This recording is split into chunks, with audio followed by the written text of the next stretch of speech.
दोस्तों अगर आप एक एयरटेल के रिटेलर और लॉगिन करते हो अपने मित्रा ऐप पे, तो सामने एक बैनर आता है मित्रा ऐप के माध्यम से ऑटो रिफिल के लिए भुगतान करें और कमाए 0.3% एक्स्ट्रा कमीशन। तो ये क्या है ऑटो रिफिल? स्पेशली जियो ने पहले से ऑटो रिफिल काम कर रखा है। ऑटो रिफिल के क्या है फायदे या नुकसान, एंड कंपनी को इससे क्या है फायदा या नुकसान, ये ऑटो रिफिल का क्या कॉन्सेप्ट है, आज की इस वीडियो हम समझने वाले हैं।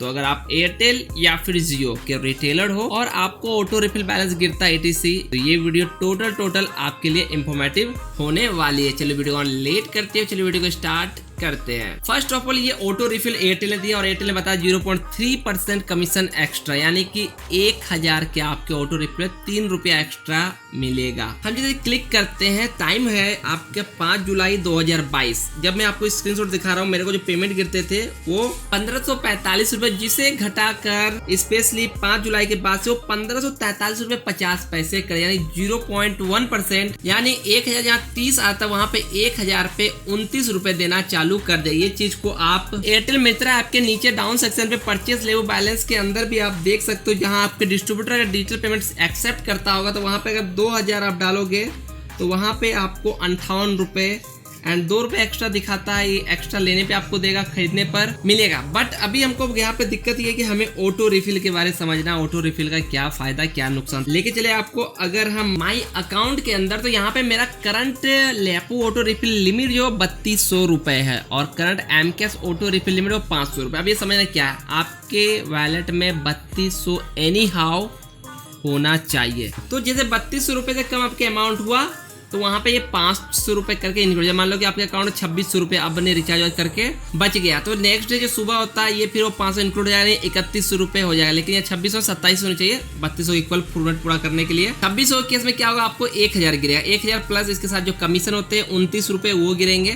तो इस पर जितने बैलेंस खत्म हो डेली आपका वहाँ पे उसको फुल कर दे, उसके ऊपर 3200 नीचे आपको होने दे। 3200 रुपये तो पैसे आपके ही हैं, बट यहाँ हमेशा देयर सोल्ड इसके इक्वल में रहेंगे। जैसे कि जियो में 2000 4000 और 6000, किसी का 10,000, किसी का ज्यादा अमाउंट ज्यादा रहता है, पैसे उन्हीं के रहते हैं, लेकिन वो एक लिमिट रहेगा, डेली सुबह उतना रहना चाहिए।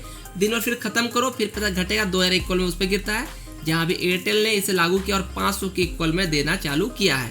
अब इस ऑटो रिफिल को 2 कंडीशन तो पेमेंट करने के जो गिरता है, इसे आप अपने एफएससी को यूपीआई कर दो, वो कर सकते हैं, या फिर आप माई ट्रांजैक्शन के अंदर जाकर आप यहाँ पे स्क्रॉल करोगे तो ऑटो रिफिल का ऑप्शन मिल जाएगा, जहाँ पे जो अभी शुरू में जो हमें बैनर दिखाया था, यहाँ से अगर आप पे करोगे, एड टू कार्ड मैंने किया, गो टू कार्ड करूंगा तो हमें तो पहले 2000 पे 29 रुपये 1000 गिरते, 2000 पे 58 रुपये हो गए, प्लस यहाँ पे मुझे एक्स्ट्रा 6 रुपये दे रहा है। अगर हम वहाँ से परचेस करेंगे तो सिर्फ 2 रुपये देता है, यानी कुल मिलेगा 2060 पूरे। यहाँ पे 4 रुपये का प्रॉफिट देखने को मिलेगा। जो ये 6 रुपये है आपको और गिर के आपके वॉलेट में क्रेडिट कर देगा जो बैलेंस है उसमें, तो हम इसे पेमेंट कर देते हैं। तो हम यहाँ पे फोन पे से अपना पेमेंट कर देंगे। तो फाइनली हमने इनका पेमेंट जो है वो कर दिया है एंड पेमेंट सक्सेस भी हमारा हो गया।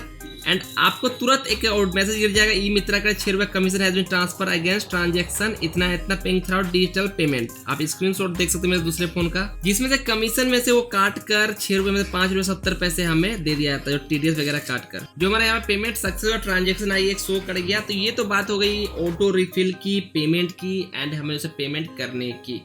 अब बात आती है ऑटो रिफिल से कंपनी को फायदा क्या होता है, चाहे वो जियो हो या फिर एयरटेल। तो मैं एक कॉन्सेप्ट बताता हूँ कि अगर आप एयरटेल या जियो के डिस्ट्रीब्यूटर लेने का सोचते हो तो आपको इन्वेस्टमेंट करने पड़ते हैं 20 से 50 लाख के बीच, डिपेंड आपके मार्केट कितना बड़ा एरिया है। अब जियो तो स्मार्ट कंपनी है, वो सोचती है कि चलो कैसे न कैसे कि हमारा पैसा कम लगे। अब मान लो जैसे मेरा जियो में 6000 रुपये जो है वो ऑटो रिफिल बैलेंस, यानी 6000 देयर सोल्ड रहेगा, 6000 कम जहाँ 2000 गिरेगा और 2000 डेली उसके एफएससी कलेक्ट कर लें, चाहे यूपीआई पेमेंट कर दो या फिर कैश दे दो। जस्ट उसी तरह एयरटेल ने क्या किया है कि जैसे मैंने अभी दिखाया, इसमें 3200 रुपए माई अकाउंट सेक्शन अंदर आपको दिख जाएगा। ऑटो रिफिल के अंदर क्या 3200 करंट लेपो रिफिल लिमिट है एंड आपको 500 के इसके ऑटो रिफिल कर दिया गया, यानी कि 3200 कम होगा जहाँ ये 500 गिर जाएगा, अगर 2200 हो जाएगा तो 1000 गिर जाएगा उससे कम। उस प्रकार से आपका अमाउंट डेली गिर जाएगा और जो कलेक्ट करेगा आपके एफएससी ये एक्स्ट्रा पे आउट गिरेगा, वही कलेक्ट करेगा 3200 रुपए आपका अमाउंट। यहाँ पे तो पैसे आपके हैं, बट ये धरा का धरा रह जाएगा। ये पैसा कहाँ जाएगा? ये पैसा कंपनी के पास चला जाएगा और यहाँ पे आप क्या हो जाए, आप एक तरह से इन्वेस्टर हो जाओगे। अब इसको ज्यादा बेहतर समझने के लिए ये चीज समझ लो, इससे कंपनी का कितना बड़ा फायदा होने वाला है। एक रिटेलर के पास 3200 अमाउंट रहते हैं। अगर एक सिटी में मान लो उसके पास 100 रिटेलर है तो 3200 गुना 100 कर दो, तो यहाँ पे 3,20,000 हो जाएगा। यानी एक सिटी से उसको कंपनी को जो रिटेलर को पैसे दिया इतना रुपए दे दिया, तो पूरी ऑल ओवर इंडिया में कितने रिटेलर कितने रुपए, तो कंपनी क्या हो गया, ये पैसा इन्वेस्टमेंट उनके पास आ गया। वो क्या कर सकता है, इस पैसे से नया जगह टावर खड़ा कर सकता है, जो जियो ने किया है। रिटेलर के पैसे वर्चुअल रूप में पैसे उन्हीं के, लेकिन रहता पैसा का कंपनी के पास चला गया। तो इसे एक इन्वेस्टमेंट समझ सकते हो, कंपनी को ये फायदा होना था। एयरटेल ने इस कदम पे थोड़ी सी लालच दिया है, कुछ कमीशन थोड़े बहुत दे रहे हैं, उस कमीशन कम कर दिया है। जहाँ 30 थे वहाँ 29 किया। तो कंपनी क्या सोचा कि जहाँ उनको 30 मिलते वहाँ 29 किया एंड आपको मुनाफा थोड़ा दिखा रही है, 2-4 रुपए का आपको डिस्काउंट। लेकिन यहाँ पे आपको लत लगाया जा रहा है कि ऑटो रिफिल आप शिफ्ट हो जाओ, सारे लोगों को ऑटो रिफिल शिफ्ट कर देगा, उसके कंपनी के बाद इन्वेस्टमेंट आ जाएगा एंड जो डेली गिरेगा वो तो आपसे कलेक्ट कर ही लिया जाएगा। ये आपका पैसा होल्ड हो जाएगा, यानी बोलते इन्वेस्ट यहाँ पर हो जाए, पैसा आप ही का रहता है। बहुत सारे रिटेलर इसे नहीं करना चाहते क्योंकि खुद से लोड करें ऑप्शन जब है वहाँ पर। जियो में तो ऐसा नहीं है, जियो में तो हमें चाहिए ऑटो रिफिल, तो दिक्कत वहाँ पे ये रहती है। तो ऑटो रिफिल से कॉन्सेप्ट ये, कंपनी को इन्वेस्टमेंट चाहिए, इन्वेस्टमेंट आपके थ्रू मिलती है। आपको लगता है छोटा अमाउंट, लेकिन बहुत सारे लोग एक साथ देते हैं तो बहुत बड़ा अमाउंट कंपनी के पास आ जाता है। बाकी ऑटो रिफिल का एक्स्ट्रा इनकम आप, ये 5 जुलाई से रूल लागू है ऑटो रिफिल करने का और रेट इसका डाउन किया गया है, जहाँ 1030 से 1029 कर दिया गया है। और तो ये कॉन्सेप्ट ऑटो रिफिल, इसे अब स्पेशली एयरटेल के जो रिटेलर, एयरटेल पे आपको ऑटो रिफिल पर देखने में ऑटो रिफिल क्या है फायदा, क्या है नुकसान, स्पेशली इस वीडियो में मुझे लगता है मैंने बेहतर समझा पाया होगा। अगर इस वीडियो रिलेटेड कोई भी क्वेश्चन होता है नीचे आप कमेंट करके पूछ सकते हैं। वीडियो अच्छा लगा तो अपने लाइक करें। ऐसे ही और भी नॉलेज वीडियो चाहिए, सिम एक्टिवेशन कैसे किया जाता है, एयरटेल eKYC से एंड एयरटेल पेमेंट बैंक को मोबाइल कैसे इंस्टॉल किया जाता है, डिस्क्रिप्शन चेक करें, उसके रिलेटेड वीडियो ऑलरेडी पड़ी हुई है, आप चेकआउट कर सकते हैं। Thanks for watching this video.